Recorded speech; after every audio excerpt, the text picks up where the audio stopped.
Okay, so Omid Scobie here is saying that at one point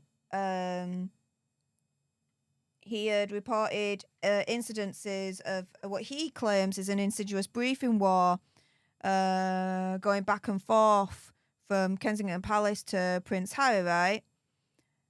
Back in 2021, he said, Omid Scobie said for Britain's ITV network, there was no coincidence that stories of Prince William's fears for his brother's fragile state of mind appeared in newspapers. Less than 24 hours after Hazard opened up about the growing chasm that was going on between him and Prince William.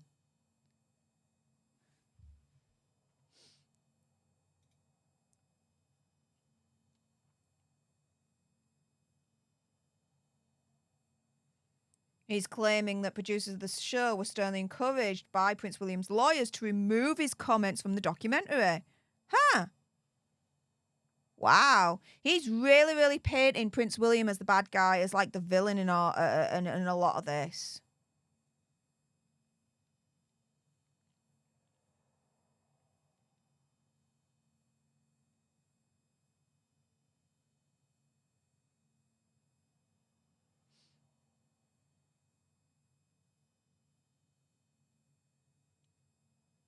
Kensington Palace said he had no evidence to support his claim. Well, there you go then. Tough. Wow.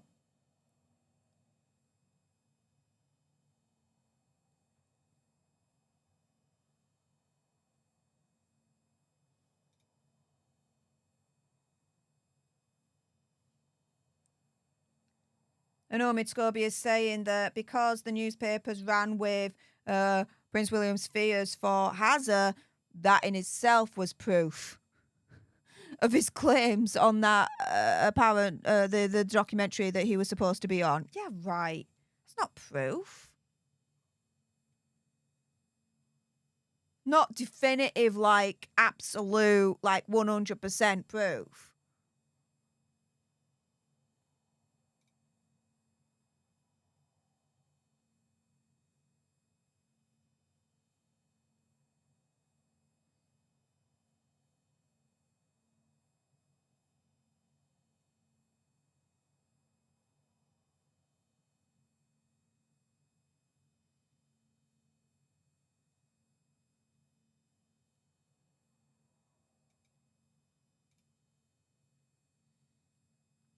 He talks about his book Finding Freedom again.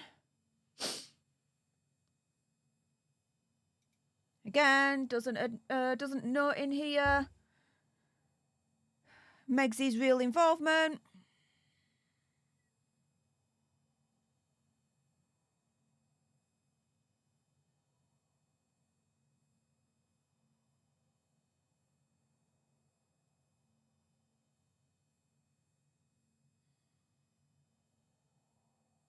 Oh, but the lasting damage of many years of deceit and cynical tactics still lingers, guys. Still lingers.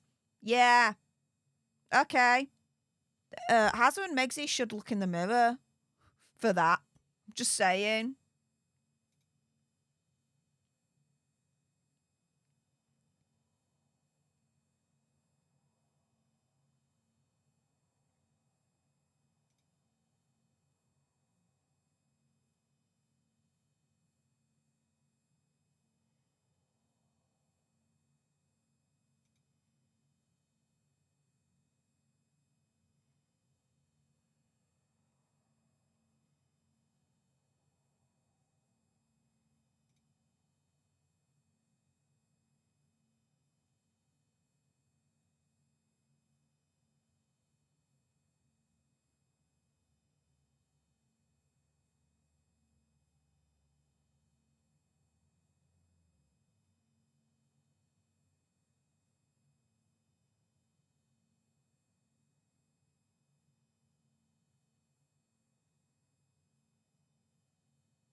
Okay, so he's peddling the same narrative, guys, that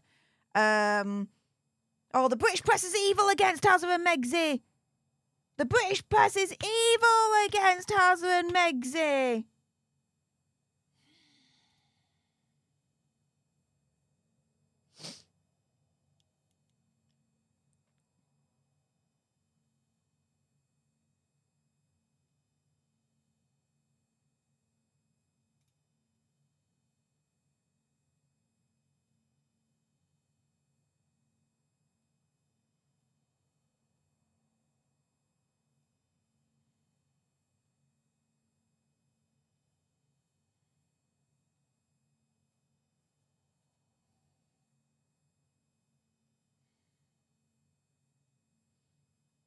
Oh, and look at Prince William backstabbing his brother again.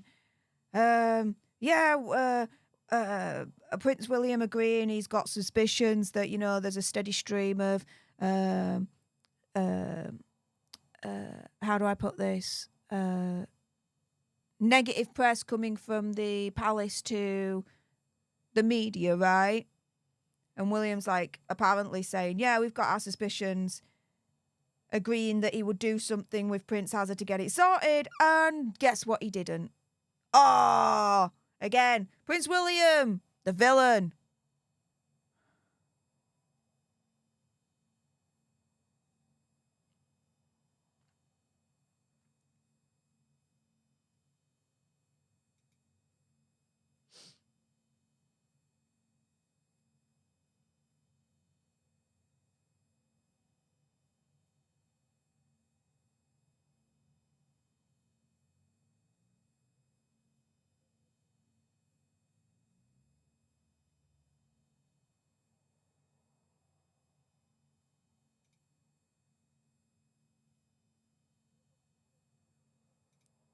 Okay, so here is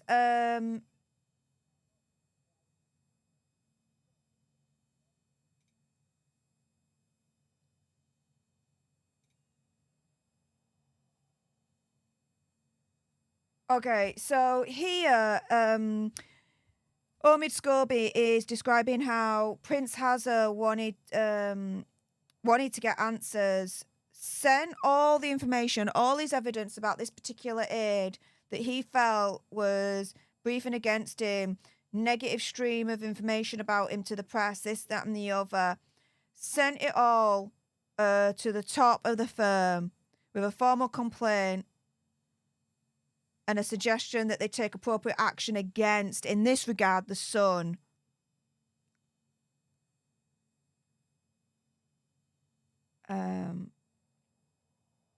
But what he got back, apparently, was the palace thinking that what he sent was a threat.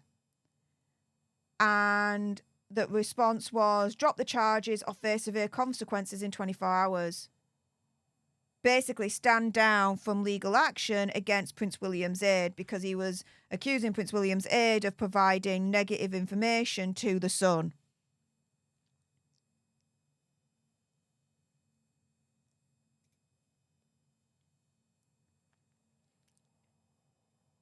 The palace asked Prince Harry for more evidence. Harry refused. Come on.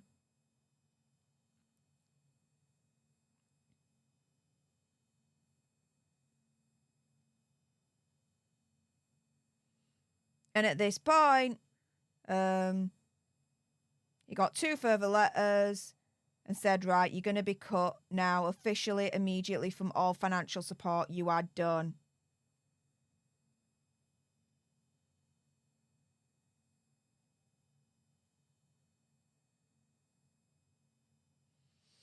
This is essentially what was reported in, oh, my brain's gone mush. You know what I'm talking about, a couple of weeks back. I want to say the Steeple Times, but I don't think it's that. You know what I'm talking about.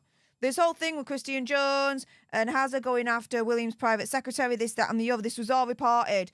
Because he didn't drop it, he was cut off immediately from any further financial support from the king. Oh, wham, right?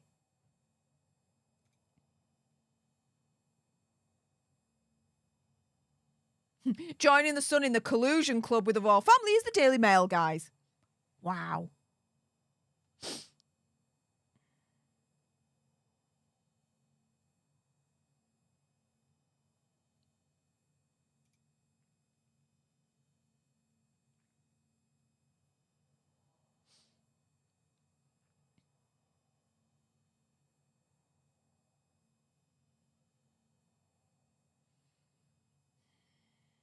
Apparently, when Megxie launched her legal action against the Mail, the royal family were worried that that was going to affect their standing in relationship with the Mail, but it didn't.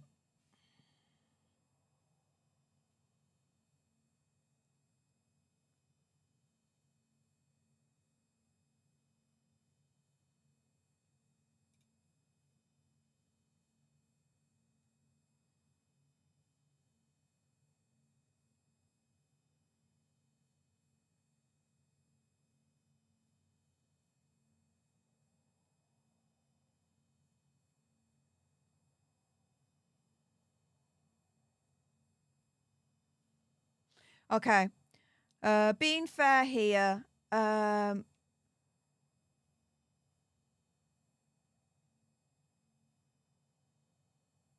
was a rumour that Omid Scobie had received a copy of Meghan's letter that she sent to her father that he was going to use as like a big reveal in the Finding Freedom book.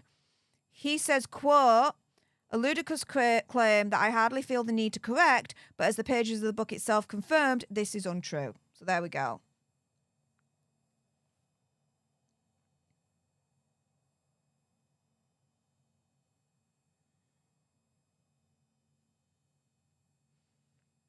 Meghan won the court action, done and dusted.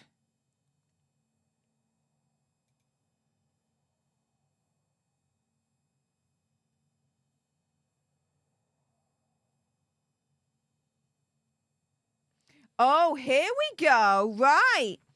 So here is talking more about Finding Freedom and now Meg's involvement. Okay, here we go.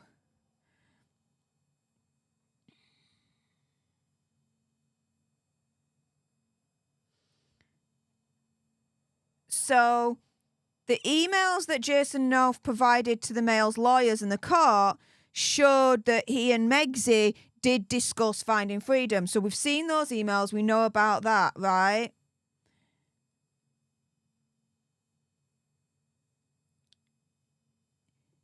So he then explains that back in 2018, he and Caroline Durand discussed with Jason Knopf an overview of what they needed for Finding Freedom.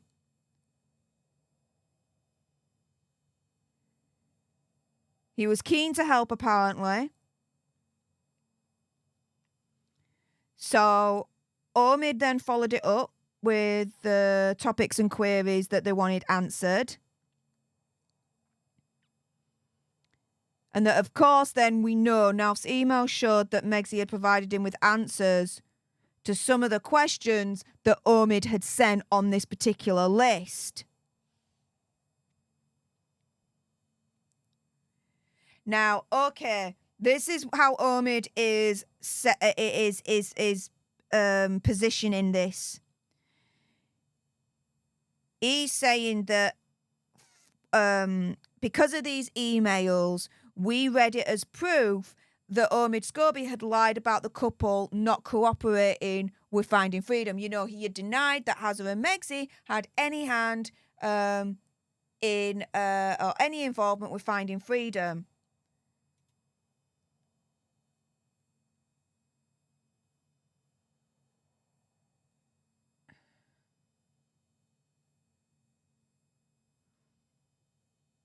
Let's have a look. Hang on.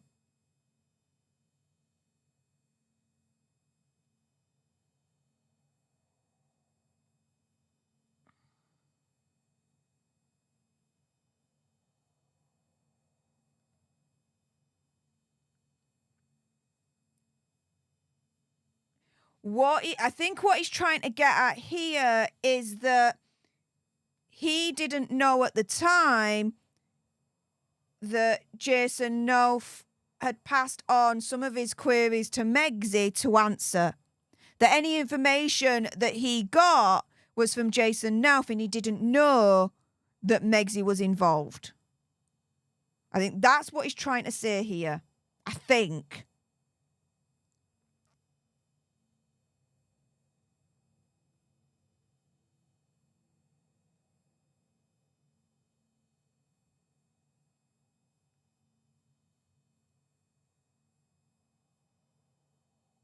Do I believe that? Hell no.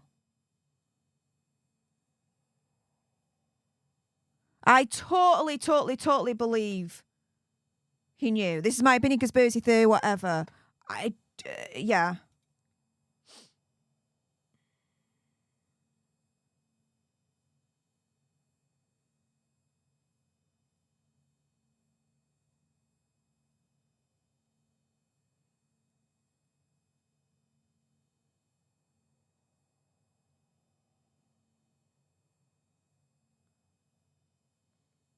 Wouldn't you know, Jason Knauf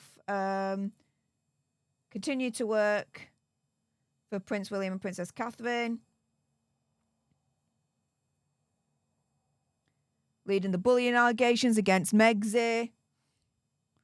Royal family, release that bullying report. Just get it done. Got honourable title of Lieutenant of the Royal Victorian Order. Oh, wah, right? Omid's not happy.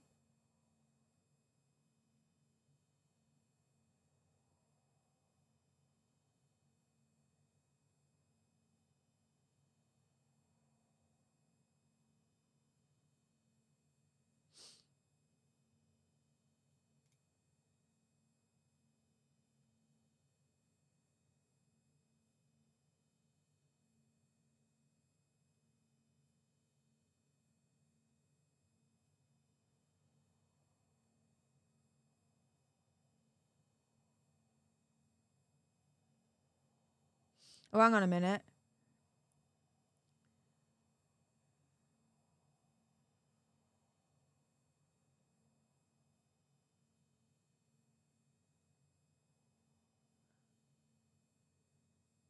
What's this?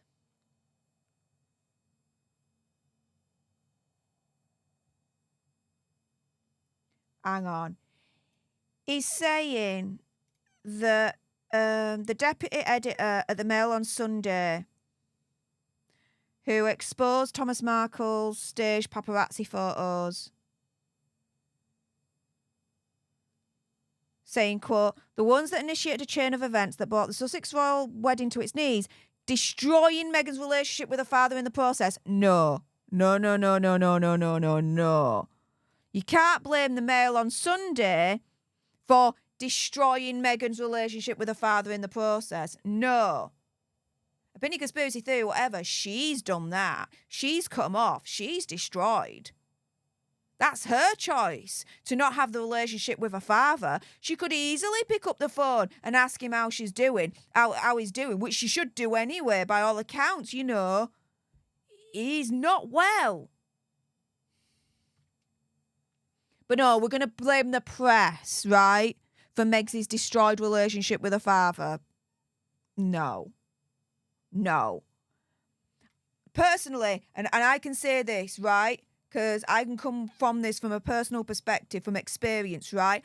I have zero, zilch, no communication with my biological father whatsoever. I freaking see him as a sperm donor and that's it, right? Okay? That's my decision, right? My decision to have zero contact with my biological father whatsoever. Now, I'll be very, very clear on this. He's not the monster, okay? He was violent, but he's not the monster that I've talked about where essay, all that lot, okay? That's not him. I've got to be very clear on that, okay? But the zero contact I have with him, that's my decision. I've cut that off. That is done. Dusted. End. I don't need him. I don't want him. I don't need to speak to him. I'm done with that part of family. Done, right? Now, that's partly because of, his violence and evilness and all that lot when I was a little kid. Again, I've got to be very, very clear on this. He's not the monster. He's not the SA monster, all right? Okay? It was DV. But ultimately, you know, in my decision to cut ties and be like, right, we're done. I'm finished. Right? To turn around and say it was the press that destroyed her relationship with her father is absolutely laughable. Laughable. That is insane to say.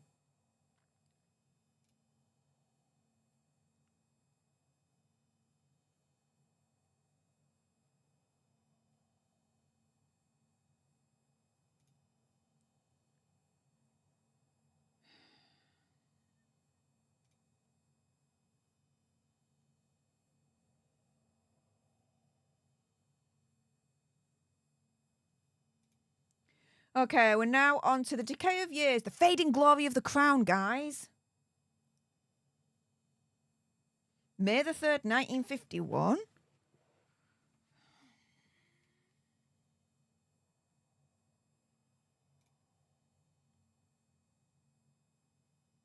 Okay, so he's talking about the Festival of Britain.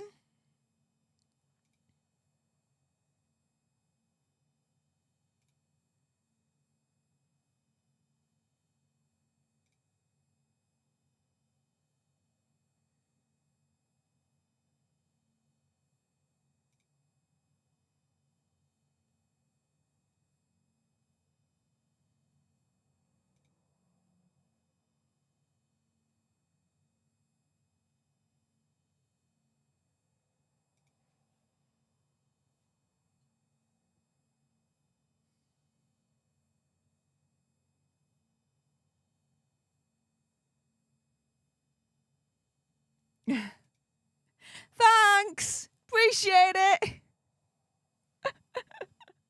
Thank you so much.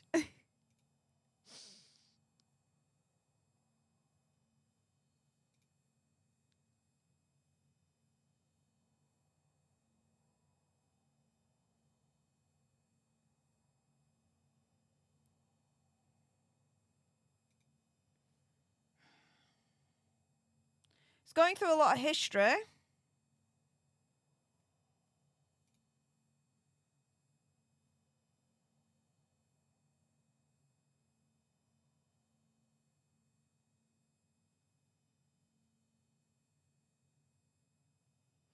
Okay, he's now talking about the Commonwealth.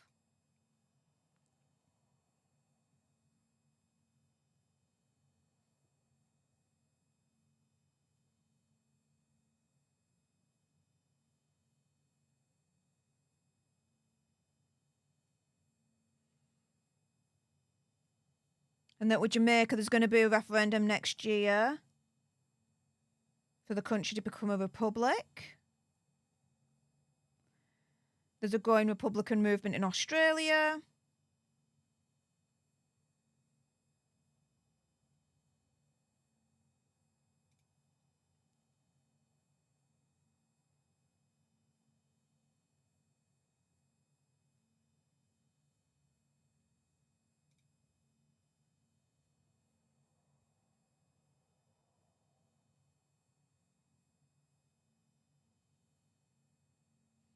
He's also talking about Scotland, where there's still a push for independence.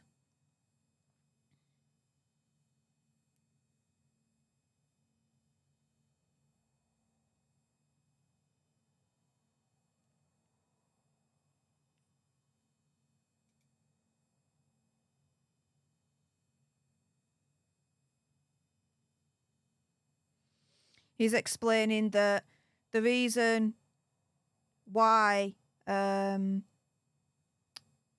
is a renewed push for Scottish independence is that they want to return to the EU.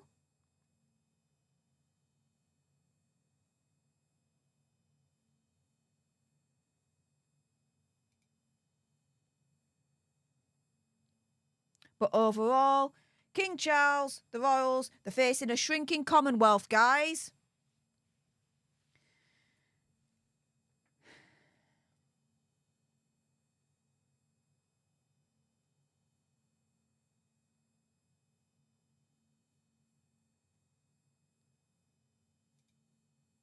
There's nothing they can do about that, though.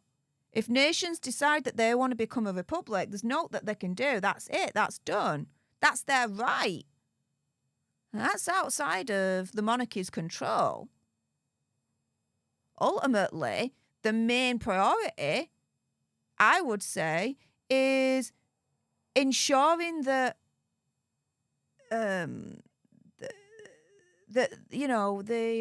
do I put this? Brain fart again. Ensuring that they have support of the people here in Great Britain.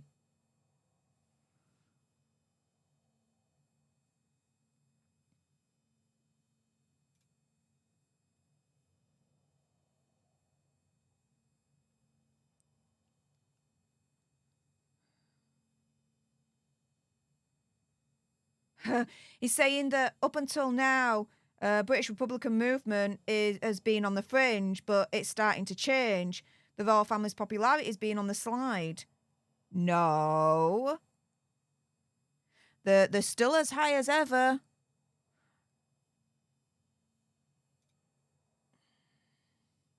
The overwhelming majority are still saying the monarchy should still be in existence in 50 years' time.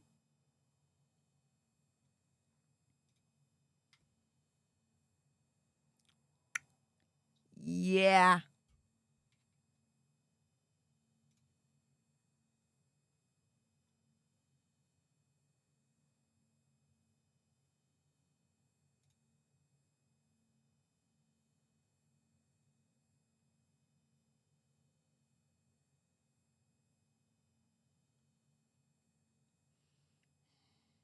He's quoting someone by saying that by 2030, voices will be louder for the monarchy to be disbanded. No.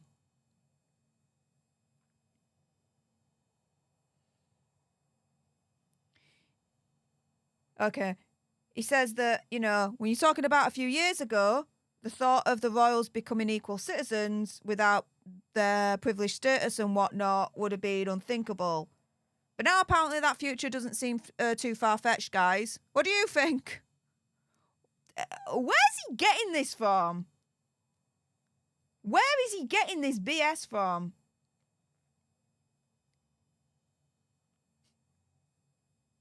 Harry and Meghan have fled to real life. And on the surface, they're not hurting for money or status. Well, gotta be careful with money. Status! Oh, they're hurting on the status, guys.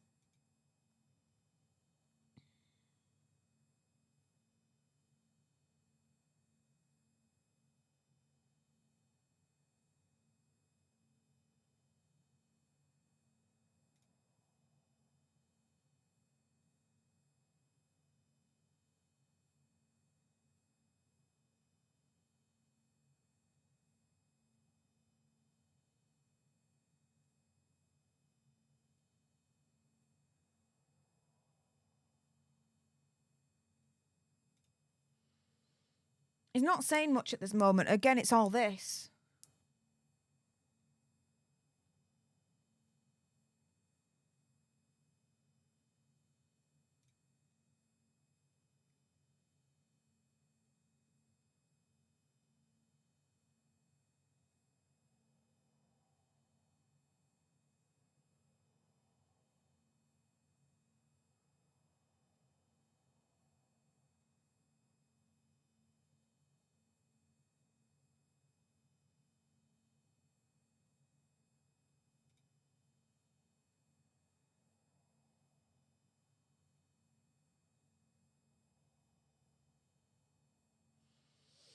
He's talking about how the royal family are funded and how it's not fair. It's not fair.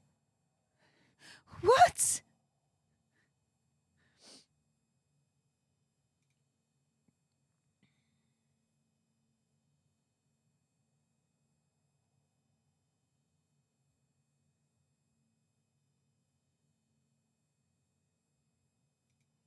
Nah.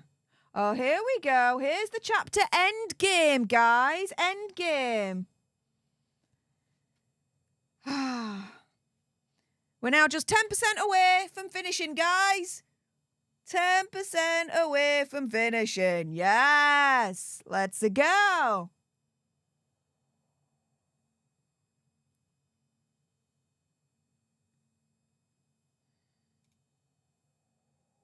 Okay, so he's talking now about the coronation countdown.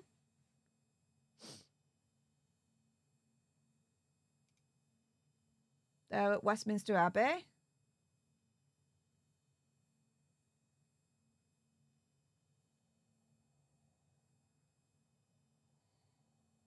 Contrast between Prince William and Princess Catherine's wedding and now is a stark and clarifying one, apparently, guys. Let's have a look why. Let's see.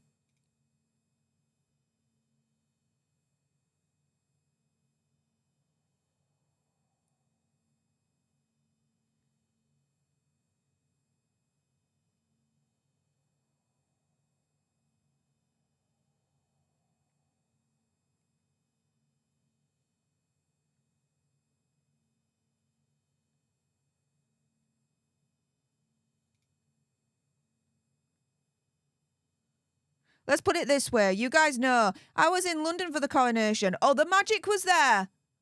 We were all feeling the magic and the pride of being British and the pride of our monarchy and our heritage and our culture.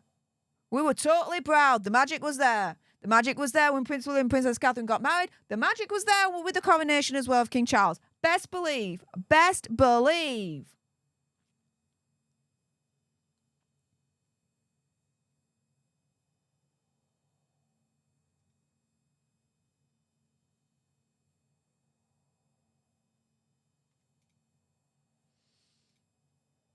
I will be doing, I promise you guys, I will be doing.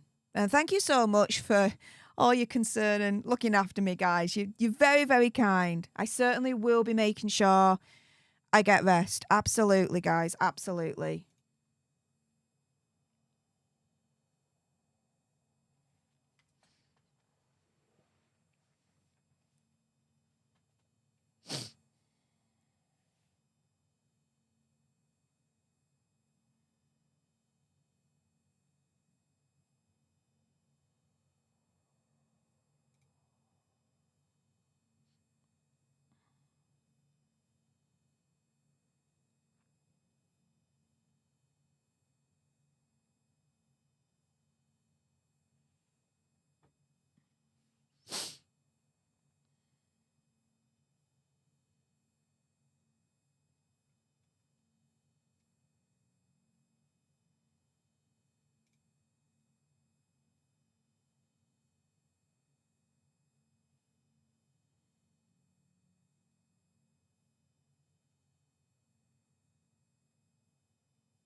What?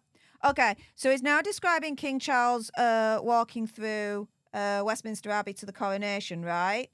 Looking like looking like he had the weight of the world on his shoulders. I mean, come on, being watched by millions all over the world. Come on, of course there's going to be like nerves. He looked pale. Yeah, nerves. It's a big historic occasion.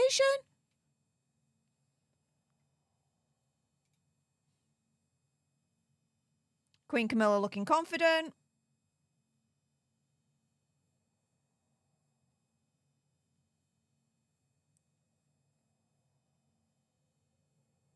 Oh, this is to me an absolute diss.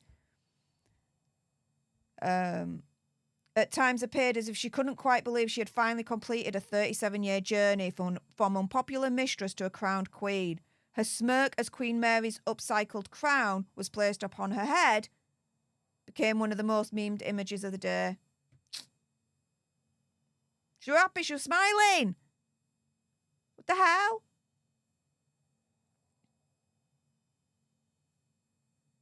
Oh, I wonder if he talks about Prince Hazard being obscured by Prince Anne's feather, red feather. That'd be fun.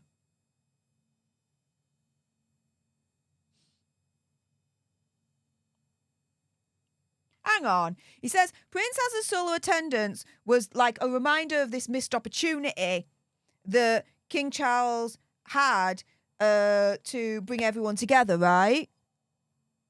Hang on a minute. It was reported that Megsy decided not to go. That's on Megsy then. Not being there to bring the family together. Not King Charles. That's Megsy. Wow. Wow.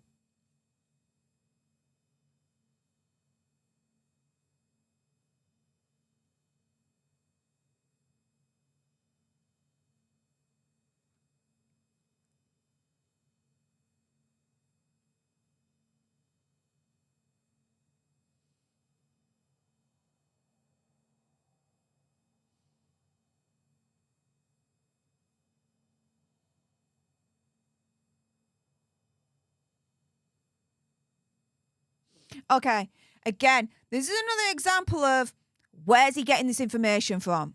He's denying that Asa and Megsy had anything to do with this. Well, where's he getting this information from?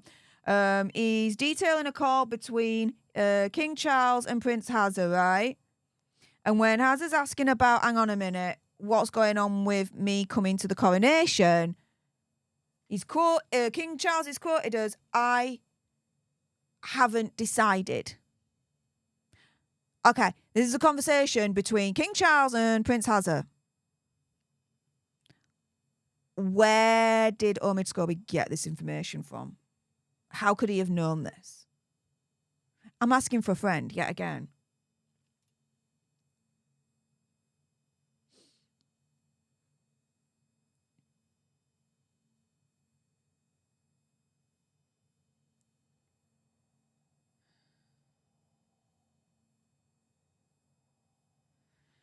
He explains that King Charles and Prince Asa are facing a long line of hurdles. Yeah, but that's, again, you've got... Does Omid not understand that at least part of it is Hasa's fault with how he went about doing all of this in the first place? With the release of Spare, Harry and Meghan mockumentary, Megsy's interviews and all that lot, and the Oprah interview. Does he not realise that?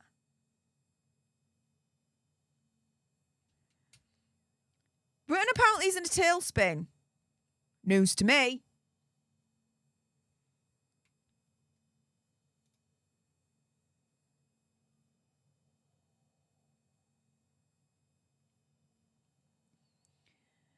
We're a nation in severe economic and reputational decline. No, actually, inflation's going down.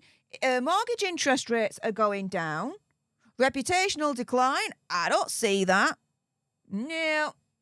Yes, there's still a cost of living crisis going on. Absolutely. Yes, still gas, electricity, all-time high. Of course.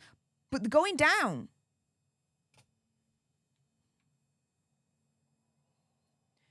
And you could look at other nations and they're in severe economic issues as well. And a lot of that is to do with, COVID.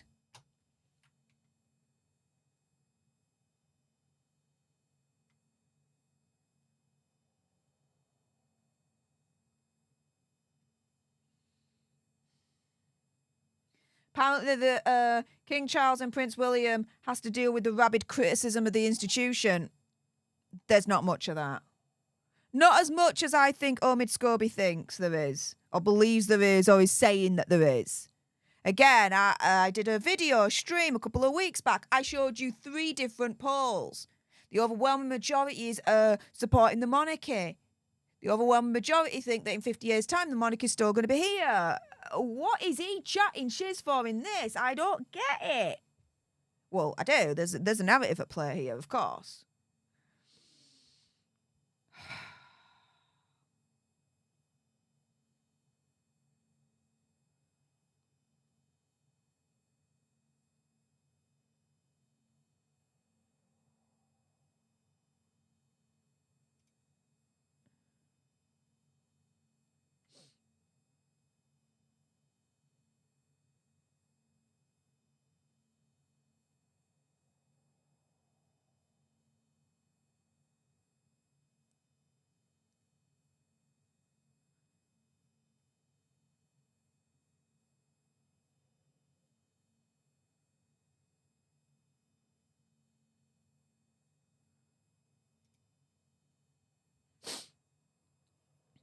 He's talking about how Princess Catherine and Prince William are embracing social media to connect with the audience and communicate what's going on. Okay.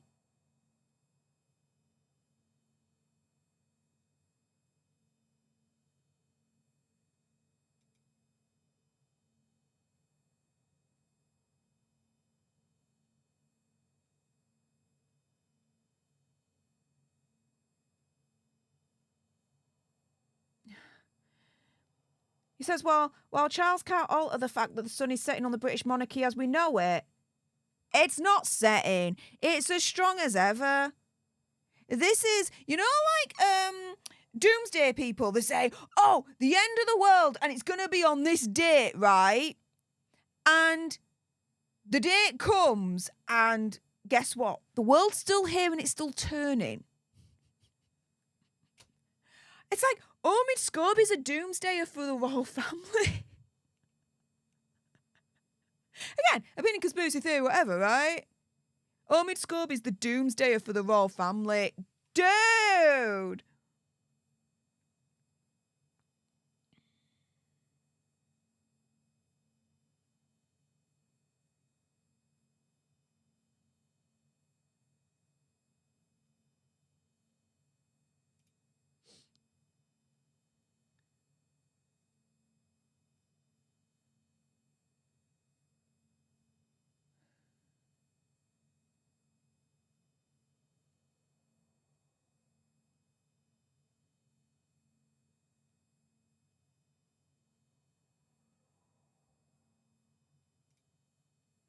Okay, we're done. That is it. Officially. Oh my goodness. It took me 8.5 hours. But we are done. We are done. Oh.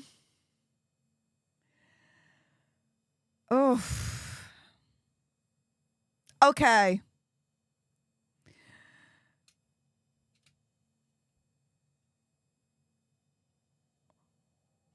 What? I mean, there were parts of it where I was like, yeah, it's being factual. There were bits that I did agree with. You know, I wasn't like so blinkered where it was like, criticize, savage, right? I wasn't like that at all, as you can see. But shiz the bed, what a lot of tosh that was. Like I said, right, I now see Omid Scobie as like a royal doomsdayer. As I said right at the end, yeah? You got these doomsday people that say, right, the end of the world is going to be on such and such a date. Such and such a date comes, the world's still here and it's still turning.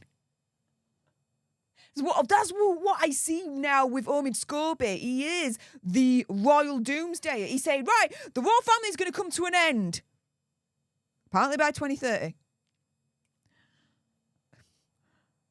Yeah, 2030 is going to come around. And guess what? Royal family is still going to be here.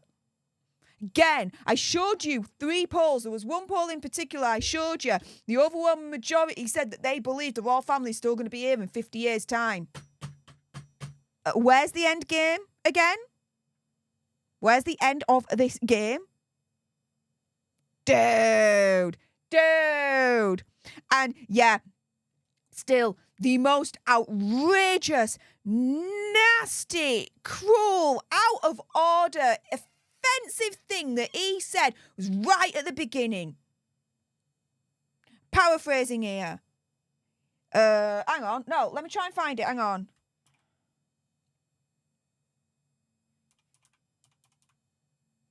Where are we? Here we go. Yeah, this was right at the beginning. I'm going to quote this. Everyone already knows that King Charles might have preferred a life as Queen Camilla's tampon. That there is disgusting, despicable, insulting to say. Dude. MPNG Creative Media, thank you so much for the £5 sugar buck, saying you're still live. You're going to sleep like a baby, LOL. I will. Don't worry about it. I'll get my sleep. I'll get the rest that I need. I've paced myself. My pancreas is fine. I knew I was going to do this anyway, so I might as well have streamed it as I was doing this. Again, I hope you appreciate there were times of silence. I can't, for copyright purposes, I cannot read this word for word. But I can read it in silence on stream and give you an overview of what I'm digesting and my opinion, conspiracy theory, whatever, my interpretation of what I'm reading, right? I can quote little bits, but, you know, got to be careful of that as well, yeah? But yeah, thank you so much for that, MPNG Creative Media. Yeah, this is...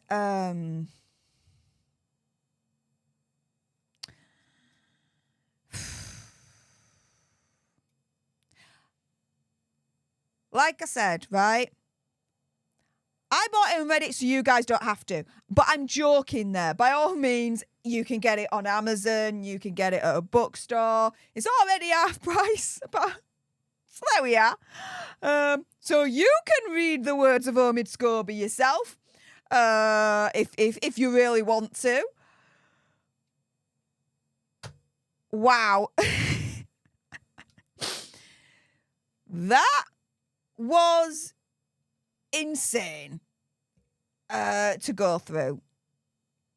Prince William is definitely, as far as I'm concerned, showing Prince William as the villain of the piece. He is definitely, as far, and this is all my opinion, conspiracy theory, whatever, showing Princess Catherine as he says himself, just a mannequin, that people are only interested in what she wears rather than what she does and what she says. Whereas with Megxie, it was the other way around. No, we are interested in both what Princess Catherine does and says and what she wears. We're not that vapid as a society around here, you know? Oh. And this whole thing of, you know, how do I put this? The demonization of the royal family. The continual demonization of the royal family. And oh, poor Hazard and Megxie. Megxie never stood a chance, guys. Megxie never stood a chance because she never gave herself that chance. As far as I'm concerned. She never stood a chance because she tried to change too much. And she couldn't do it. She couldn't hack it. That is reasonable to believe as well, and I believe that. Did she face racism? Yes. Was that disgusting and unacceptable? Absolutely. Totally disgusting and unacceptable. But it wasn't to the extent that Omid Scobie and Sussex Squad and Hazard and Megxie are making it out to be, as far as I'm concerned. Not at all. Not at all. We celebrated her when she came on scene. We celebrated her in our millions when she got married. We put the bunting up, everything. We wanted to know what she wore. We wanted to emulate her style. We were interested in what she was doing, what she was saying, everything. Even at one point in the book, he says himself that Hazard and Megxie were more popular than Prince William and Princess Catherine. And Prince William and Princess Catherine took note. And then was like, right, we're going to adapt. We're going to follow suit. Look at what they're doing. They're doing great. Well, let's learn from that.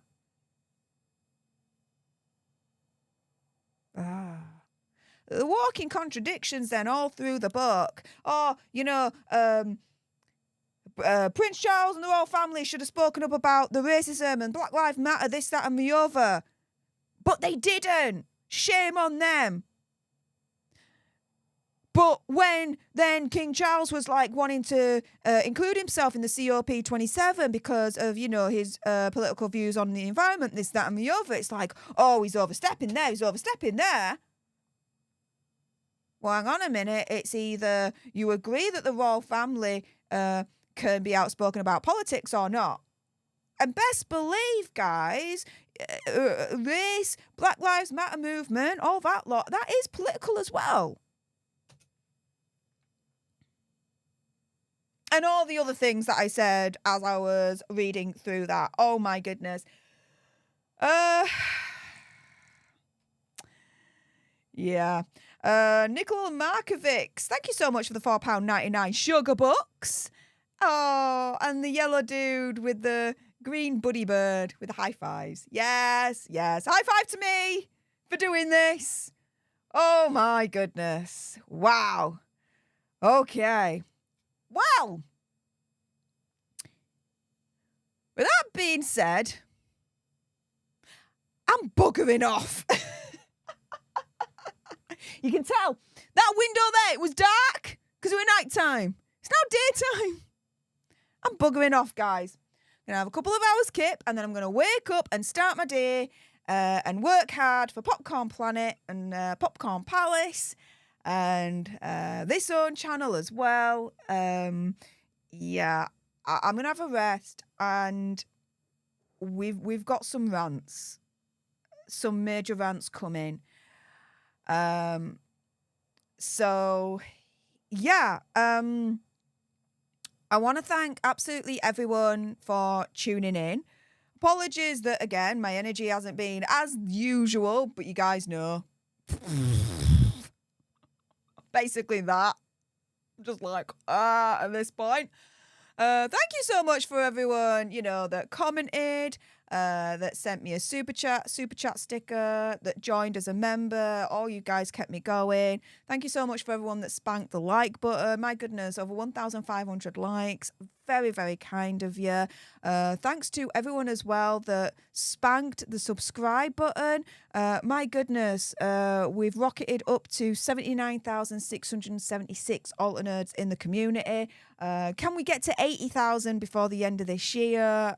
I would like to think so, that we can really achieve that. So let's get that going. But yeah, I'm done. This is the end game for me. I'm done. I'm going to sleep for a little while. Thanks again. And until the next time, you guys. Laters. Bye.